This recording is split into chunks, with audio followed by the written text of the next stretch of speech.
Welcome back to week 5 exam review session here. So we did this Miriam and Craig problem I picked out, which was problem 832. A linear harmonic oscillator having a mass of, mass of 1.10 kilograms is set in motion with viscous damping. If the frequency, this is the damped frequency, is 10 hertz, and if two successive amplitudes a full cycle apart is okay, so this is one cycle and here's another cycle, so that's the only one we really care about. So we have like x. Let's call this one x0, this is x1, and this is x2. So we say x1 is equal to 4.65 millimeters, and x2 is equal to 4.3 millimeters. Compute the viscous damping coefficient C. So we're going to try to find C. Okay, so good place to start, maybe figure out what the omega d is going to be equal to. So omega d is going to be 2 pi times fd, because we have radians per cycle and we have cycles per second, so we want to get radians per second. And so that's going to be times 10. So we get 62.83 radians per second.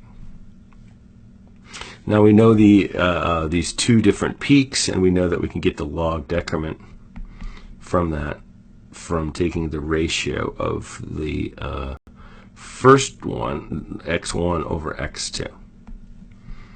All right, so take the natural log. And then both, we're dividing them so we don't have to change the units. So we just have 4.65 over 4.30. And we get the log decrement of 0.07825. And we have a squiggle relationship that we can find, which is, make sure you write this version of it down if you wanted to go backwards. Sometimes we do 2 pi squared plus del squared. All right, so we go 0.07825 over square root of 2 pi squared plus 0.07825 squared. And that ends up with a very small 0.01245. So this is definitely underdamped, and well, you could actually just tell from this right here, right, that you're going to go. All right, so that actually looks dumb, right? So it actually looks pretty darn linear, right? Almost a straight line. It's not. It's not. That'd be like Coulomb damping, right? If it was a straight line. All right, so here's the damping ratio. Now we need to find the natural. I think we want to find what we want to find C. So what we can do is, we're kind of stuck, like, oh, how do I find C? Because I know that C, the critical one, is equal to 2 mass omega n.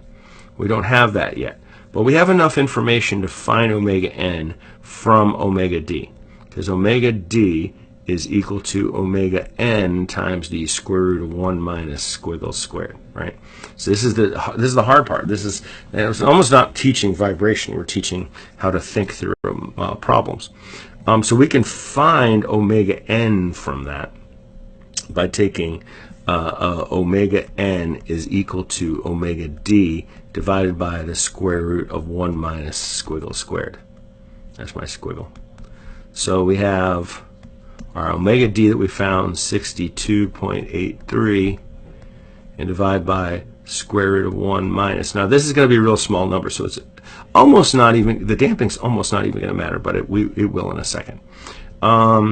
So we take 0.01245 and square it, and we end up with 62.84, right? It's a little ridiculous, right? We barely had any change because this is a small number already, and then we squared it, and then we took a square root of it. So it's barely anything. It's like, if you dropped a sig fig somewhere along the lines, it would be, identical basically. And maybe we should have kept more sig figs because it's such a small little thing. But we got the number now, so we could find the critical by 2 times the mass of the thing. We're finally using the mass, and then 62.84, and we end up with 138.24, and these are Newton seconds per meter, and I kind of squished a little bit more than I meant to. I'm a bad man, what can I say? But now we know that squiggle is equal to C over CC.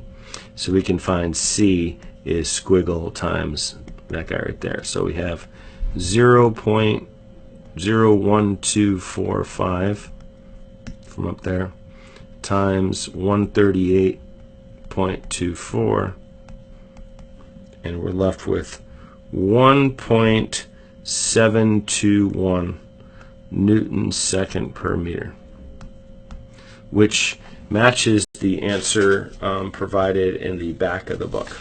So that's a nice satisfying thing for us to have done. And I gotta go prepare for my other class, so I will pick this up later. More videos to come. See you soon.